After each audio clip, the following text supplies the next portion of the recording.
阿莊，使乜咁搏啊？啊？我話你搏炒啊嚇！單謀殺案點啊？死者黃佳梅，16歲，湖南人。7年前因為媽媽改嫁，但係又申請唔到落嚟香港，所以就移居咗去東莞石龍。因為佢後父有親戚喺附近照應，加上近香港，就方便佢住喺香港嘅阿媽去探佢。1年前再喺東莞石龍移民落嚟香港，中三未畢業就退學。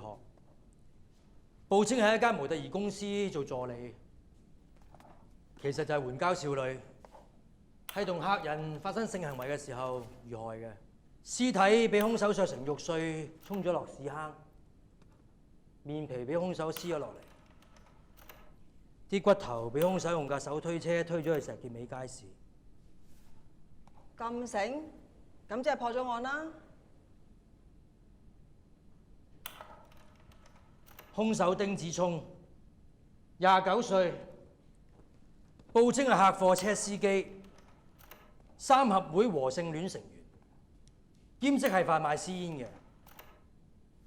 案發嘅時候係第一次見死者，冇職員，初步懷疑佢係因為同死者發生性交之前索過 K，導致神志不清而去殺人。